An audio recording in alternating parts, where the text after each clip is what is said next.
అంశాన్ని చెప్తున్నాడు ఆయన. రాష్ట్రంలో కూడా తమిళనాడు తరహా రాజకీయాల స్ఫూర్తి రావాలని హెచ్సియు భూములను సర్కారు గుంజుకోవడం లేదంటూ వెల్లడి. కరీంనగర్ సిరిసిల్ల జిల్లాలో సన్నబియ్యం పంపిణీ చేసిన మంత్రి పొన్నం ప్రభాకర్. రైట్గా మనం ఒకటే అంశం క్లియర్ అడుగుతా ఉన్నాం, మీకు కూడా అర్థమై ఉంటుంది. ఇవాళ ఢిల్లీలో ఉన్నటువంటి జంతర్ మందర్లో బీసీ నాయకులంతా కూడా ధర్నా చేస్తారు. ముఖ్యంగా తెలంగాణ నుంచి 1500 మంది బీసీ నేతలంతా కూడా ప్రత్యేక రైళ్ళ పోయి జంతర్ మంతర్లో కూర్చొని మరి విద్య ఉద్యోగ రాజకీయాల్లో 42% బీసీల వాటా కల్పించాలి, బీసీలకు మరి 42% రిజర్వేషన్లు కల్పించాలని ఇక్కడ అసెంబ్లీలో ఆమోద ముద్ర వేసుకున్నటువంటి ఆ బిల్లులను పార్లమెంట్లో ఆమోద ముద్ర వేయించేందుకు ఢిల్లీకి పోయారు. సో ఈ ఢిల్లీకి పోయేటప్పుడు ఇక్కడ గల్లీలో ఉన్నటువంటి అసెంబ్లీలోనేమో అందరూ జైగొట్టిరు. బీజేపీలు జైగొట్టిరు, బీఆర్ఎస్ వాళ్ళు జైగొట్టిరు, ఎంఐఎంలు జైగొట్టిరు, సిపిఎంలు జైగొట్టిరు, అందరూ జైగొట్టి బీసీ బిల్లుకు సంపూర్ణంగా మద్దతు తెలిపారు. మరి ఇక్కడ జైగొట్టిన చెయ్యి ఎందుకో ఢిల్లీలో జైగొడతలే, గల్లీలో జైగొట్టిన చెయ్యి ఢిల్లీకి ఎందుకో జై కొట్టాలంటే భయపడుతున్నది, ఎందుకో వణుకుతున్నది, ఎందుకో వెనక్కి తగ్గుతున్నది, అది ఎందుకో అర్థమవుతలే. ఇలా క్లియర్గా అర్థమవుతున్నది. ఇలా బీజేపీ బీఆర్ఎస్ అన్ని పార్టీలు కూడా మరి బీసీ బిల్లుకు జైగొట్టినప్పుడు గల్లీలో మరి ఢిల్లీ వేదికగా కాంగ్రెస్ వాళ్ళు ఇతర దక్షిణ భారత్లో ఉన్నటువంటి ఇతర రాష్ట్రాలన్నీ కూడా మరి ఈ బీసీ బిల్లుకు మద్దతు తెలిపేందుకు ఢిల్లీకి పోతే అందరూ మద్దతు తెలుపుతున్నారు, అందరూ జై కొడుతున్నారు. కానీ బీజేపీ బీఆర్ఎస్ మాత్రం ఎందుకు జై కొట్టట్లేదు? జంతర్ మంతర్ దగ్గర ఎందుకు ఈ బీసీ నాయకులకు మద్దతు ఇవ్వట్లేదు? ప్రధానంగా బీజేపీలో ఉన్నటువంటి బీసీ నాయకులు అయినటువంటి ఈటెల రాజేందర్, బండి సంజయ్, లక్ష్మణ్ లాంటి వాళ్ళు మరి పార్లమెంట్లో మీరు ప్రాతినిధ్యం ఉన్నది కదా, కేంద్రంలో అధికారంలో ఉన్నది మీరే కదా, కేంద్ర మంత్రులుగా ఉన్నటువంటి బండి సంజయ్, కిషన్ రెడ్డి ఈ బీసీ బిల్లు మీద ఎందుకు మీ నిరసన తెలియజేయట్లేదు? ఎందుకు మీ ప్రభుత్వానికి రిక్వెస్ట్ పెట్టట్లేదు?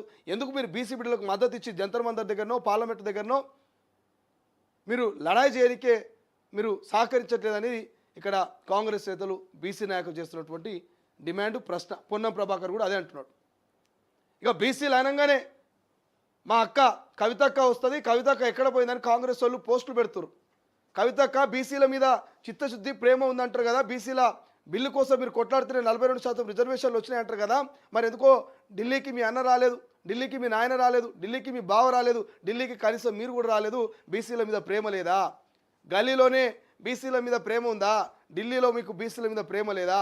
ఓట్ల కోసమే బీసీల మీద ప్రేమనా?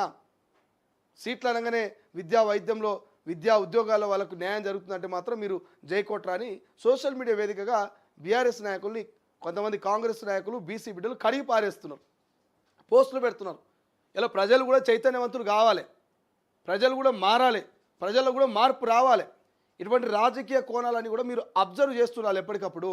రాజకీయ పార్టీలన్నీ కూడా ఓట్ల కోసము సీట్ల కోసము కేవలం పావులు కదుపుతూ ప్రజల్ని వాడుకుంటారు తప్ప నిజంగా చిత్తశుద్ధి ప్రేమ ఉంటే ఇలా బీజేపీ బీఆర్ఎస్ నాయకుల వ్యవహార శైలి మీకు ఒక ఎగ్జాంపుల్. ఇక్కడ జైగొట్టిన వాళ్ళు అక్కడ జైగొట్టినకి ఏమవుతున్నది, ఇక్కడ జెండా పట్టిన వాళ్ళు అక్కడ జెండా పట్టినకి ఏమవుతున్నది, ఇక్కడ ధర్నా చేసిన వాళ్ళు అక్కడ ధర్నా చేయడానికి ఏమవుతున్నది? అంటే ఢిల్లీ ఒకటి గల్లీ ఒకటా? గల్లీలో చేతులు వేస్తాయి కానీ ఢిల్లీలో చేతులు లేవయా? గల్లీలో ప్రశ్నిస్తారు కానీ ఢిల్లీలో ప్రశ్నించరా? సో ప్రజలు కూడా ఆలోచించాలి. సో దయచేసి తెలంగాణ ప్రజలారా మీరు ఆలోచించండి. ఆలోచించినప్పుడే మార్పు మొదలవుతుంది, ప్రశ్నించినప్పుడే భవిష్యత్తు ఉంటుంది. సో దయచేసి ఆలోచించండి, ప్రశ్నించండి. ఎందుకు ఢిల్లీకి పోలేదని బీఆర్ఎస్లో ప్రశ్నించండి, ఎందుకు బీసీ బిల్లుకు మద్దతు తెలపలేదని బీజేపీలను ప్రశ్నించండి. బీజేపీలో బీఆర్ఎస్లో ఉన్నటువంటి బీసీ నాయకుల్ని మీరు ప్రశ్నించండి. అప్పుడు కదా మార్పు మొదలయ్యేది. సో ఎంతసేపు మనం టీవీల ముంగులు ఫోన్ల ముంగలో కూర్చొని ఈ బుడ రాజకీయాలను చూసుకుంటా, వార్తలు ఇవన్నీ చూసుకుంటా, నవ్వుకుంటా, మురుసుకుంటా, మీ లీడర్లను ఆకాశం ఎత్తు లేపుకుంటా వాళ్ళ గురించి పోస్టులు పెడితే సరిపోదు, ప్రశ్నించాలి. ఇలా బీఆర్ఎస్లో బీజేపీలో కాంగ్రెస్లో ఉన్నటువంటి బీసీ నాయకులంతా కూడా బీసీ ప్రజలంతా కూడా బీసీ నాయకులు ప్రశ్నించాలి. ఎందుకు మీరు ఈ బిల్లుకు మద్దతు తెలపట్లేదు? ఎందుకు మీరు ఢిల్లీకి పోతలేరు? ఎందుకు మన పార్టీ 42% బీసీ రిజర్వేషన్కు ఆమోద ముద్ర వేసేందుకు ఢిల్లీకి పోతుందని ప్రశ్నించాలి. కానీ ఎవరు ప్రశ్నించట్లే. కాంగ్రెస్ కూడా అదే అంటున్నది, ఎందుకు దూరంగా ఉంటున్నారు అని చెప్పేసి.